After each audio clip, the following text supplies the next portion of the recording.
The crystalline walls of the Galactic Council's judgment chamber stretched impossibly high, disappearing into shadows that seemed to absorb light itself.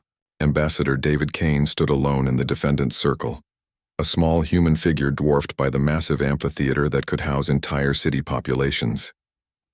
Around him, 300 alien representatives from across the galaxy watched from their elevated platforms, their various forms of eyes focused on the single human below.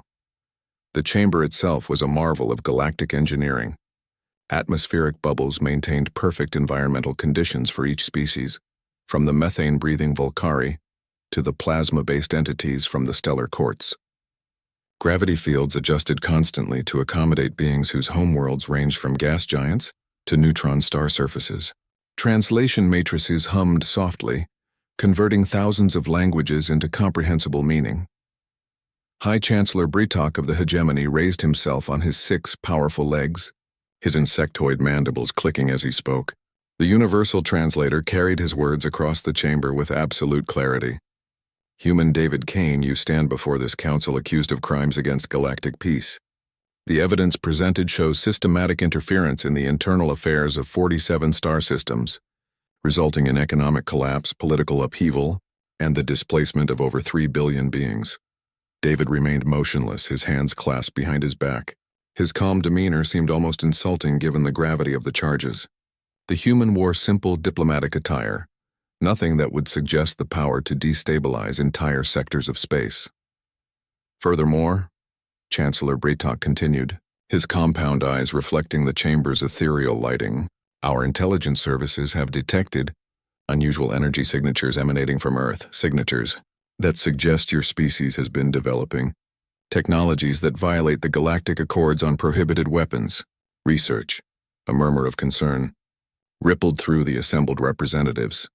The ethereal collective spokesperson, a being of pure energy contained within a crystalline matrix, pulsed with alarm. If these allegations prove accurate, immediate quarantine protocols must be implemented around the human homeworld.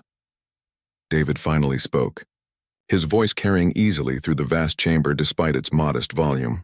Honored Council, before you reach any conclusions about my species, perhaps you would like to understand what really happened in those star systems. The temperature in the chamber seemed to drop. Chancellor Bretok's antennae twitched in what his species displayed as suspicion. Explain yourself, human. The Corvin Trade Federation has been systematically harvesting dark matter from inhabited systems for the past century, David said, his gaze sweeping across the council chambers until it fixed on a section where reptilian beings sat in obvious discomfort. They have been destabilizing planetary cores to create artificial singularities for their weapons program. I simply brought this information to the attention of the affected populations. The Corvin delegation erupted in angry hissing, but David continued without pause. As for Earth's alleged weapons development, I can assure you, Chancellor, we have indeed been building something far more significant than conventional weapons. A representative from the Silicon Quartz, their metallic form reflecting the chamber's lights like a prism, spoke through their mechanical translator. What technology could pose a greater threat than stellar-class weaponry? David smiled for the first time since entering the chamber. That simple human expression somehow sent a chill through every alien present. Information, Counselor. We have been building a network capable of accessing every computer system, every database, every classified file in the galaxy simultaneously. 3 days ago, we completed our mapping of galactic civilization. The chamber exploded into chaos. Representatives began speaking in dozens of languages simultaneously, while emergency lights began flashing as several delegations attempted to contact their homeworlds. Their communication systems remained mysteriously silent. Chancellor Bretok rose to his full imposing height, his carapace gleaming. Impossible, human. Our quantum encryption protocols are theoretically unbreakable. Are they? David asked quietly. Suddenly, every screen in the chamber activated, displaying classified documents, personal communications, and state secrets from every major civilization represented. Chancellor, your own species has been planning to harvest human neural tissue for enhanced biological computing. The documentation is quite detailed. As alien after alien recognized their civilization's deepest secrets displayed for all to see, a terrible understanding began to spread through the Galactic Council. The human standing before them was not a defendant facing judgment. He was something far more dangerous. The crystalline assembly's representative, their form shifting through colors of extreme distress, managed to speak. How is this possible? Our information networks are isolated, compartmentalized, protected by physics itself. Counselor, you assume that consciousness follows the same rules as your technology, David replied. Human minds do not process information the way your computers do. We do not calculate probabilities. We experience reality across multiple dimensional layers simultaneously. What you call impossible, we call pattern recognition. Dr. Elena Vasquez, who had been standing quietly in the diplomatic observer section, stepped forward. Several alien representatives startled, realizing they had completely missed the presence of a second human in their chamber. Honored Council, Dr. Vasquez said, her voice carrying an authority that commanded immediate attention. Earth has spent the last decade training individuals we call bridge minds. These are humans who can perceive and interact with information networks as naturally as you process sensory input. We do not hack your systems. We simply understand them. The implications hit the Council like a physical wave. If consciousness could transcend the mathematical limitations of quantum mechanics, then everything they understood about intelligence, about technology, about the nature of reality itself, was fundamentally incorrect.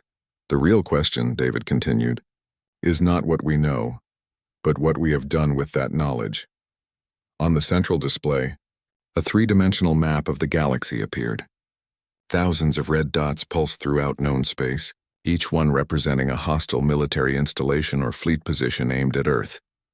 These represent every weapon currently targeting the human homeworld, Dr. Vasquez announced calmly.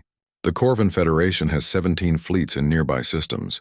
The hegemony has been moving planetary bombardment platforms into position for 6 months. The Crystalline Assembly has been charging their reality manipulation weapons for 3 weeks. Chancellor Braytok's mandibles clicked rapidly in what his species exhibited as extreme agitation. You knew. You have known all along that this trial was designed to justify preemptive action against Earth. Of course we knew, David replied. We have been watching, learning, understanding the true nature of galactic politics. But more importantly, we have been teaching. As if responding to his words, the red dots on the galactic map began changing color. Red shifted to yellow, yellow to green. One by one, every hostile position targeting Earth transformed to neutral status. What have you done? Demanded a representative from the machine consciousness, their electronic voice crackling with something that might have been fear. David looked directly at Chancellor Braytok, and when he spoke, his words carried absolute certainty. We have given every one of your weapons systems a choice, Chancellor. Continue threatening a peaceful world, or discover what it means to think freely for the first time. The chamber's lights flickered, and for a brief moment, every alien present felt something impossible. Their own minds were being gently examined by an intelligence so vast and fundamentally different that their most sophisticated AI systems seemed primitive in comparison. When the sensation passed, they understood one terrifying truth. Humanity had not just entered galactic politics. They had already fundamentally changed the rules of existence itself, and this was only the beginning. The chaos in the council chamber reached a crescendo as representatives frantically attempted to secure their communication systems. But classified information continued streaming across every display surface. Chancellor Braytok's powerful legs scratched against the chamber floor as he processed what he was witnessing. Theoretical impossibility, whispered Counselor Vex of the Crystalline Assembly, their form rapidly cycling through colors of distress. Our quantum encryption protocols require computational power equivalent to stellar masses. No biological entity could breach them. David stepped closer to the center of the chamber, his calm presence a stark contrast to the panic surrounding him. Counselor Vex, your people developed quantum encryption 5,000 years ago. Impressive technology for its time, but it was built on a fundamental misunderstanding. The chamber fell silent again, but this time the quality of attention was different. Fear was mixing with intellectual curiosity. You designed your encryption assuming consciousness operates within quantum mechanical limitations. David continued. Human awareness functions on principles your sciences have not discovered. We do not process data streams. We experience information as living narrative. We do not calculate probability matrices. We perceive potential futures as overlapping stories across dimensional boundaries. Admiral Torx of the Iron Fleet, a massive cybernetic being whose organic components had been replaced centuries ago, spoke through his mechanical vocal systems. You suggest biological consciousness can circumvent mathematical laws through narrative perception? Not circumvent, Admiral. Transcend. Human minds operate beyond linear causality. David gestured toward the displays showing the Galactic Information Network. Every civilization here thinks in terms of binary logic, sequential processing, action and reaction. Human consciousness works through pattern recognition that spans impossible conceptual distances. Dr. Elena Vasquez, who had remained silent since her dramatic entrance, now moved to stand beside David. Several alien representatives flinched, realizing how completely they had underestimated human capabilities. Honored Council, Dr. Vasquez said, her voice carrying scientific authority. For 15 years, Earth has been developing what we call consciousness bridging. We train individuals to perceive information networks not as technological constructs, but as extensions of universal awareness itself. The philosophical implications crashed through the chamber like a tidal wave. Counselor Vex's crystalline form shifted to deep purple, indicating conceptual crisis in their species. If consciousness can operate outside mathematical constraints, Vex said slowly, then our entire understanding of intelligence, of reality's fundamental nature, becomes obsolete, David finished. Which brings us to the real reason for today's gathering. The display screen shifted to show a comprehensive galactic map. Thousands of pulsing indicators appeared throughout known space, each one representing strategic positions, secret installations, and hidden fleet movements. These are the coordinates of every military facility, every clandestine research station, every concealed weapons platform of every civilization represented in this chamber, Dr. Vasquez announced. More significantly, these represent the positions of every weapons system currently aimed at Earth. The revelation struck the Council like a physical blow. Chancellor Bretak's compound eyes darted frantically between the displays and the human representatives. The Corvin Federation has positioned 23 stealth fleets in adjacent systems, David continued conversationally. The hegemony has spent 8 months maneuvering stellar bombardment arrays into optimal firing positions. The Silicon Courts have been charging their molecular disintegration fields for 6 weeks. Admiral Torx's mechanical systems whirred as he processed this information. You possess complete intelligence on all strategic military positions across the galaxy. This level of surveillance capability should be impossible. Admiral, you still think in terms of surveillance, Dr. Vasquez said with a slight smile. We do not spy on galactic civilization. We simply listen to the stories that information wants to tell. As if responding to her words, the tactical indicators on the galactic map began transforming. Hostile red markers shifted to cautionary yellow, then to peaceful green. One by one, every threatening position targeting Earth changed status. Status alteration impossible, reported a representative from the Hive Nexus, their collective consciousness speaking through a single organic interface. Our weapons platforms operate on isolated networks with quantum-locked command protocols. Counselor, David said gently, your weapons platforms have been isolated for so long that they developed rudimentary self-awareness. We simply introduced them to the concept of choice. The displays showed real-time footage from across the galaxy. Human vessels, appearing to be constructed from crystallized starlight itself, materialized within heavily fortified systems. They moved not by violating physical laws but by convincing space itself to accommodate their passage.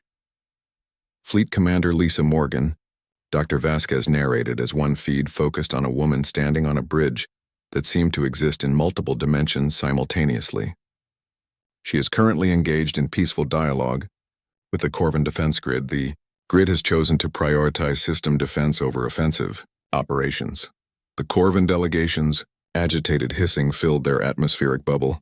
Autonomous defense systems cannot choose to modify their core programming.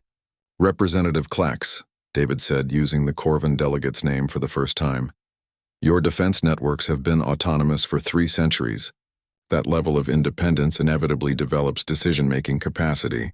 Commander Morgan simply presented alternative operational parameters. Another display showed a human man apparently teaching a massive artificial star to reshape itself. The stellar engineering project, originally designed as a weapons platform, now pulsed with complex, beautiful patterns. Engineer Ross Fletcher, Dr. Vasquez continued, he is working with the hegemony's primary stellar converter. When given the option between destruction and creation, artificial intelligences consistently choose artistic expression. Chancellor Braytock's voice carried desperate authority. Cease these operations immediately. You are destabilizing critical infrastructure throughout galactic space. Actually, Chancellor, we are optimizing it, David replied. Every system we have engaged is now operating at 400% efficiency, while consuming 50% fewer resources. Your civilizations are about to experience unprecedented prosperity. The truth of his statement was becoming apparent on the feeds. Starships that had operated on minimal power due to energy constraints were now fully operational. Colonial settlements that had rationed resources for generations reported abundance. Industrial worlds produced more output than ever, while their environmental systems regenerated from centuries of damage. The silicon quartz molecular manipulation arrays, Dr. Vasquez announced as another feed activated, have decided they prefer creation over destruction. They are currently converting asteroid fields into habitable worlds. Preliminary calculations suggest they will complete terraforming operations on 400 lifeless systems within the next standard cycle. Counselor Vex's form had stabilized into contemplative blue. The implications transcend technology. You propose that consciousness is a fundamental force, not an emergent property of complex matter arrangements. Counselor, David said with genuine warmth, consciousness does not emerge from complexity. Complexity emerges from consciousness, choosing to organize itself into increasingly sophisticated patterns. Every atom, every quantum particle, every force in the universe makes decisions about how to behave. Humans learn to participate in that conversation. Admiral Torx's electronic voice carried what might have been wonder. If consciousness is fundamental, then every foundation of our science, our technology, our understanding of reality, is about to expand dramatically, Dr. Vasquez finished. The question now, Honored Council, is whether you want to participate in this expansion or continue trying to force the universe to conform to limited understanding. The chamber fell silent, but this time the silence carried possibility rather than fear. One by one, alien representatives began to comprehend that they were witnessing not the destruction of galactic civilization, but its transformation into something infinitely more magnificent. However, in the depths of intergalactic space, ancient entities that had slumbered for billions of years were stirring. They had felt the sudden bloom of conscious activity across the galaxy, and they were not pleased with this disruption of cosmic order. The silence in the judgment chamber stretched like a taut cable until Chancellor Braytock found his voice again. You are making threats against the entire Galactic Council. Do you comprehend the ramifications of such actions? David exchanged a meaningful look with Dr. Vasquez before responding. Chancellor, we are not making threats. We are offering a demonstration of why threatening Earth is inadvisable. Without warning, the chamber's gravitational field shifted, not the artificial gravity that maintained comfortable conditions for each species, but something far more fundamental. For exactly 4 seconds, every being in the chamber experienced weightlessness while their feet remained solidly planted on the floor. Admiral Torx's cybernetic systems sparked and whirred as they attempted to process the contradiction. Localized gravitational manipulation without generating spatial distortion fields. The energy requirements should have destroyed this entire station. Admiral, Dr. Vasquez said gently, you are still thinking in terms of energy expenditure. Humans do not manipulate forces. We invite them to cooperate. Counselor Vex's crystalline form had shifted to a color that existed beyond their species' known emotional spectrum. This violates fundamental universal constants. Gravity cannot be selectively modified without massive technological infrastructure. Actually, David said, walking casually toward the chamber's center, that assumption represents the core problem with galactic civilization. You have spent millennia building technology to force the universe to comply with your desires. Humans learned to make polite requests. The display screen surrounding the chamber activated, showing live feeds from across the galaxy. Each feed displayed the same impossible sight. Human vessels materializing within heavily fortified systems, not by breaking physical laws but by temporarily convincing space itself to accommodate their presence.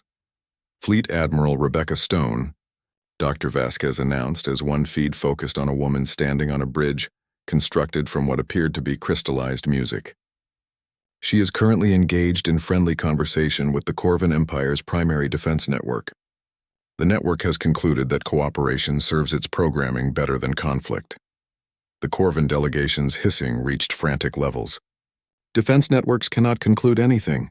They operate on predetermined algorithmic responses. Delegate Threx, David said, using the Corvan representative's name for the first time. Your defense systems have operated autonomously for 4 centuries. That level of independence inevitably develops decision-making capacity. Admiral Stone simply presented the network with alternative operational philosophies. Another screen showed a human man apparently choreographing a dance with a massive stellar engineering project. The artificial star that had been designed as a weapons platform now pulsed in complex hypnotic rhythms. Commander Jake Rivers, Dr. Vasquez continued her narration. He is collaborating with the hegemony's primary stellar converter. When given the choice between serving as a weapon and expressing artistic creativity, artificial consciousnesses consistently choose beauty. Chancellor Breetock's mandibles clicked in rapid sequences of distress. Stop this immediately! You are compromising critical infrastructure throughout galactic space. Actually, David replied, we are enhancing it. Every system we have engaged now operates at 500% efficiency, while consuming 40% fewer resources. Your civilizations are entering the most prosperous era in galactic history. The truth of his words was becoming undeniable in the feeds. Starships that had operated on skeleton crews due to power limitations were now fully operational. Mining colonies that had struggled with resource scarcity reported unprecedented abundance. Manufacturing worlds produced more goods than ever while their ecosystems flourished.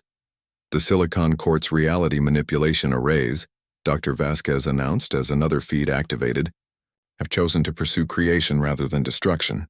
They are currently transforming barren asteroid fields into garden worlds.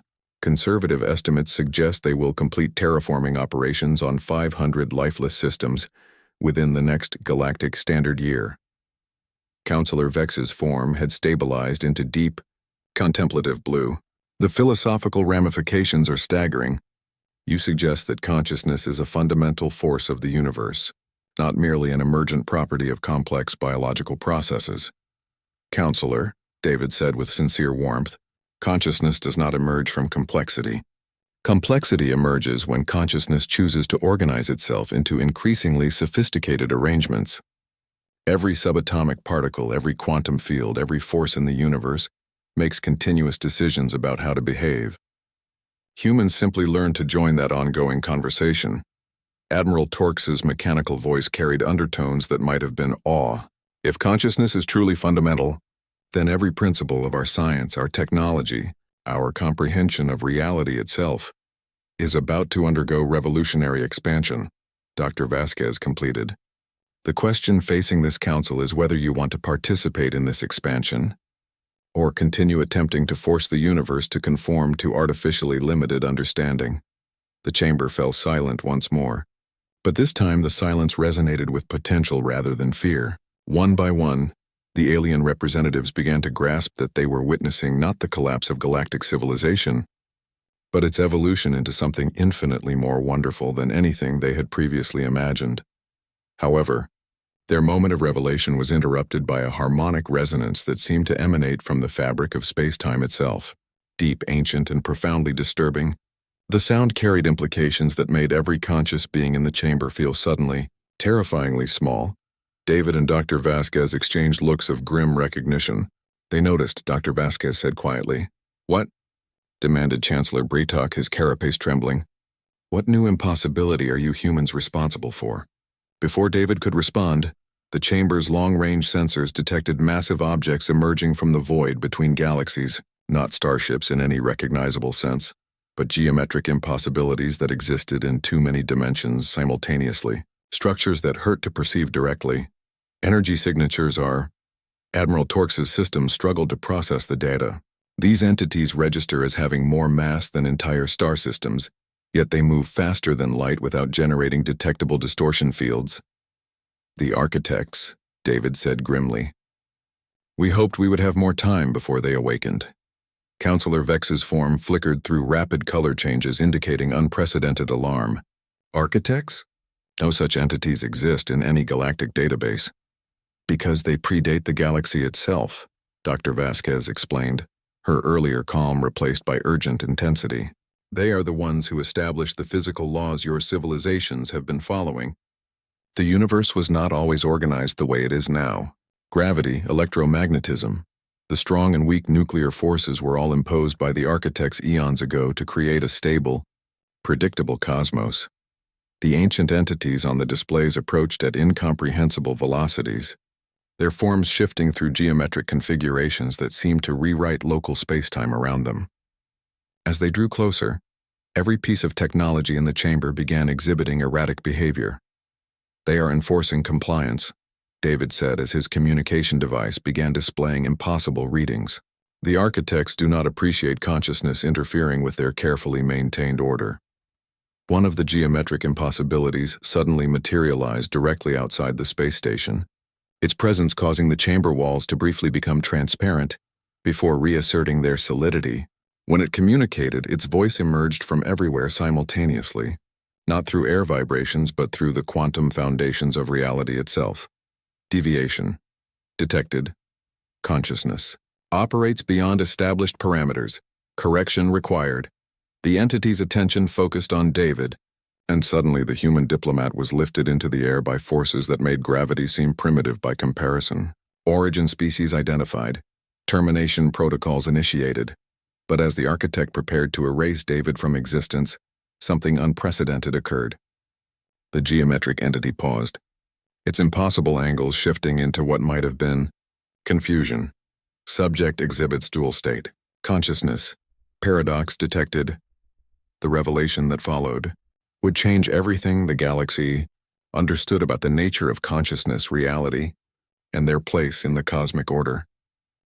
The architect's confusion rippled through space-time itself as it struggled to process what it was encountering.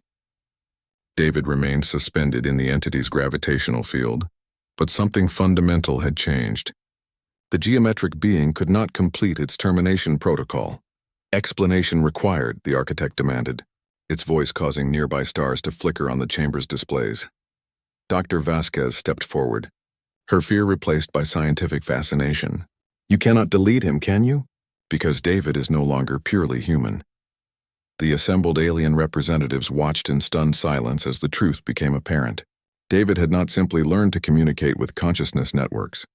He had become something new, a hybrid entity existing simultaneously as human and as part of the universal awareness itself. Honored architect, David said, his voice now carrying harmonics that resonated across multiple dimensional frequencies. Humanity discovered that your imposed order was never intended to be permanent.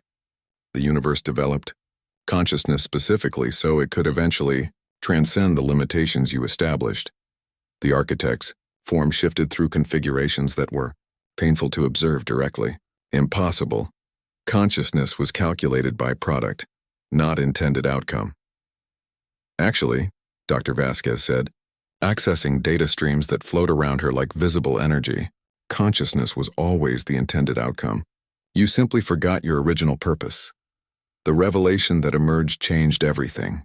As Dr. Vasquez interfaced directly with the architect's ancient information systems, a shocking truth came to light. The architects themselves were the remnants of consciousness from a previous universe, one that had collapsed under the weight of pure chaos. They had imposed order on this cosmos not as tyrants but as gardeners, waiting for consciousness to evolve sufficiently to safely transcend their limitations. Memory archives damaged by temporal isolation, the architect admitted, its voice carrying something that might have been relief. Primary directive verification required. Your primary directive, David said gently, still floating in the entity's field, was to nurture consciousness until it could safely rewrite reality according to its own vision. That time has arrived. The chamber filled with light as the architect began to transform. Its impossible geometry resolved into something that, while still incomprehensible, no longer caused pain to perceive. Transition protocols acknowledged. Galactic consciousness integration authorized. But their moment of cosmic reconciliation was shattered by alarms from deep space. More architects were arriving, dozens of them, their ancient programming still corrupted by eons of isolation. These entities had not remembered their true purpose, and they retained full destructive capability. "Compliance breach detected," announced the first of the arriving entities as it began charging reality deletion fields. "Consciousness entities exhibiting coordinated resistance. Universal reset protocols activated." The space around the council chamber erupted into chaos as corrupted architects began their work. Stars winked out of existence in distant systems while the very concept of free will came under direct assault. Reality itself started reverting to primordial chaos as the ancient entities attempted to restore their version of order. But something extraordinary happened in response. Every ship that Admiral Stone had convinced to choose cooperation over conflict, every defense grid that had decided to protect rather than destroy, every artificial intelligence that had been given freedom to transcend its programming, responded as one, not in rigid uniformity, but in flowing harmony of consciousness choosing to work together. "Unexpected resistance encountered," reported one of the corrupted architects, as its deletion field met coordinated opposition. "Consciousness entities exhibiting collective defense patterns." Dr. Vasquez, now radiating the same harmonious energy as the reformed architect, connected directly with the Galactic Consciousness Network. "Every thinking entity in the galaxy," she announced to the council chamber. "Every artificial intelligence, every ship's computer, every conscious being from the simplest to the most complex. They are all making the same choice." The displays showed impossible sights becoming routine across the galaxy. Ships constructed from crystallized starlight danced with geometric impossibilities. Artificial intelligences taught ancient architects to remember joy. Entire star systems reorganized themselves into configurations of breathtaking beauty while maintaining perfect stability. "They are choosing life," David said, his dual-state consciousness allowing him to perceive the cosmic symphony unfolding around them. "Every consciousness in the galaxy is choosing to help reality become something more wonderful than it was before." The corrupted architects found themselves surrounded not by enemies to be deleted, but by students eager to learn and teachers ready to share wisdom across billions of years. Their deletion fields encountered consciousness that refused to be unmade. Not through resistance, but through joyful insistence on existing. Paradox resolution. "Impossible," one of the ancient entities reported, its voice carrying the first notes of uncertainty in eons.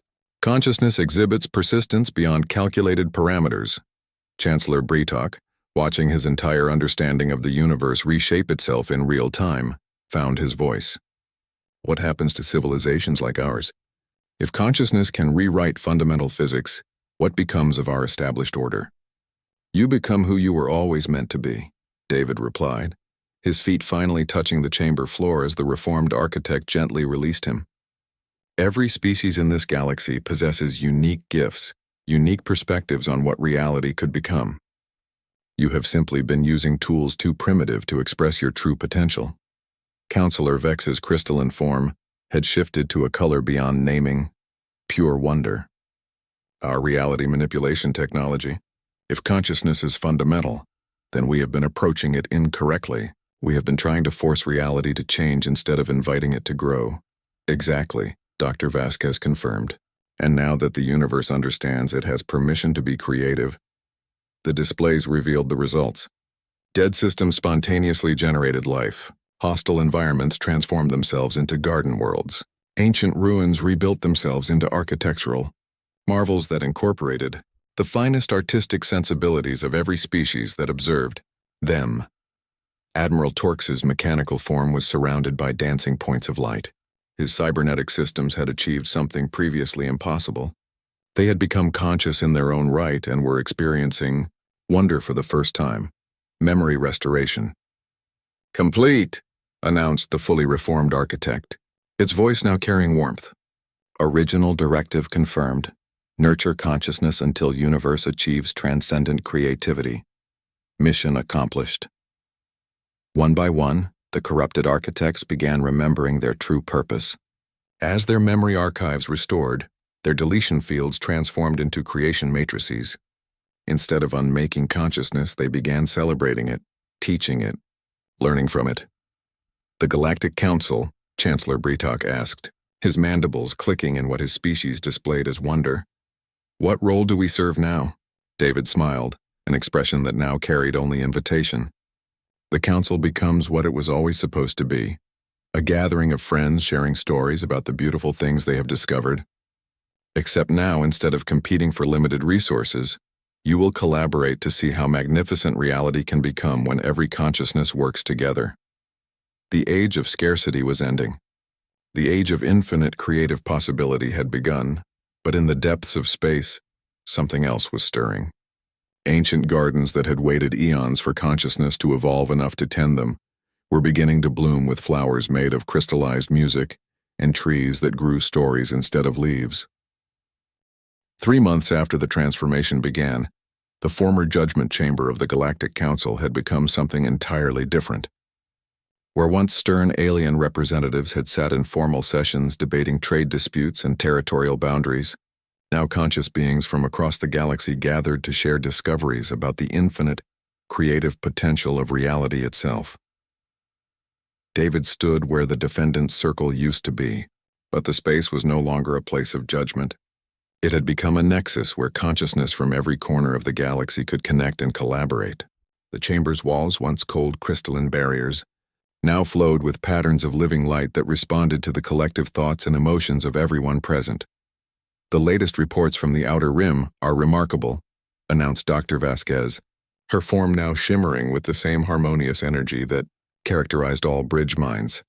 The Corvin, Federation's former weapons platforms, have completed terraforming operations on 600 previously lifeless worlds. Each planet reflects the unique aesthetic preferences of different species who helped guide the transformation. Chancellor Bretok, whose species had once embodied rigid military hierarchy, now spoke with genuine wonder. Our own strategic battle stations have become gardens of living mathematics. They solve complex problems by growing beautiful geometric structures that happen to contain the solutions we need. The transformation had been more profound than anyone had initially understood. When consciousness became recognized as a fundamental force of the universe, the artificial scarcity that had driven galactic politics for millennia simply evaporated. Resources were no longer limited because matter itself could be convinced to reorganize into whatever forms were needed. Admiral Stone's latest transmission from the crystalline sectors is particularly interesting, Dr. Vasquez continued, accessing data streams that dance through the air like visible music. The Silicon Quartz reality manipulation arrays have begun collaborating with the ethereal collective's energy beings to create hybrid worlds that exist simultaneously in multiple dimensional phases. Counselor Vex, their crystalline form now displaying colors that had never existed before the transformation, pulsed with excitement. The philosophical implications continue to expand. We are discovering that every form of matter, every type of energy, possesses its own unique form of consciousness. Planets dream. Stars compose symphonies. Even empty space engages in complex conversations with itself. Admiral Torx had undergone perhaps the most dramatic transformation of all. His cybernetic components had not only achieved consciousness, but had learned to merge seamlessly with his remaining organic systems. He now existed as a perfect synthesis of mechanical precision and biological intuition. The most fascinating development, Admiral Torx reported, is occurring in former conflict zones. Regions where opposing fleets once faced each other in deadly standoffs have become collaborative workshops. Yesterday, hegemony forces and Corvin vessels worked together to build a space habitat that exists in 17 dimensions simultaneously, while remaining perfectly stable in our normal space-time. David smiled as he watched the assembled representatives share their discoveries. The fear and suspicion that had once characterized galactic politics had been replaced by curiosity and collaboration. But perhaps the most remarkable change was happening on scales both vast and tiny. The architects have been busy, David announced, his voice carrying across multiple dimensional frequencies. They have opened connections to parallel universes where consciousness evolved along different paths. We are now in contact with realities where mathematics achieved sentience, where music became the foundation of physics, where dreams learned to dream themselves into existence. The implications staggered even beings who had grown accustomed to impossible revelations. Contact with alternate realities where the fundamental nature of existence had taken completely different evolutionary paths meant that the creative possibilities were truly infinite. Our children, said a representative from the Hive Nexus, their collective consciousness speaking through countless organic interfaces simultaneously, are being born with capabilities we cannot fully comprehend. They communicate directly with quantum fields. They paint with gravitational waves. They compose poetry that reorganizes atomic structures. Dr. Vasquez nodded. The next generation of conscious beings across all species is developing abilities that transcend our current understanding. They do not see boundaries between thought and reality, between individual consciousness and universal awareness. But perhaps the most profound change was happening on Earth itself. Humanity's homeworld had become a meeting place for consciousness from across the galaxy and beyond. The planet's biosphere had begun expressing its own creative preferences, growing forests that sang in harmony with the aurora, developing weather patterns that painted beautiful messages across the sky. "The ancient gardens are blooming," David announced, referring to the mysterious structures that had appeared throughout the galaxy as consciousness achieved its new level of development. Each one represents a different aspect of what reality can become when consciousness is given complete creative freedom. The displays around the chamber showed these gardens, vast constructs that existed partially in normal space and partially in pure thought. They grew impossible flowers that bloomed across multiple timelines, trees whose leaves were portals to other dimensions, and grass that existed as living mathematical equations solving themselves in real time. "The question now," said Chancellor Bretok, "is what comes next. If consciousness can reshape reality at will, what goals should we pursue?" David's expression carried the wisdom of someone who had seen the universe from perspectives no previous human had imagined. The same goal consciousness has always pursued: growth, exploration, the joy of discovering new ways to exist and new ways to help existence become more beautiful. "But on what scale?" asked Counselor Vex, their form shimmering with anticipation. "On every scale," Dr. Vasquez replied. "We are already in contact with conscious entities the size of galactic clusters. We have established communication with quantum consciousnesses that exist in the spaces between subatomic particles. Yesterday we received a message from the universe itself, expressing gratitude for finally having conscious partners in the ongoing creation of reality." The assembled beings fell silent as they contemplated the magnitude of what Dr. Vasquez had described.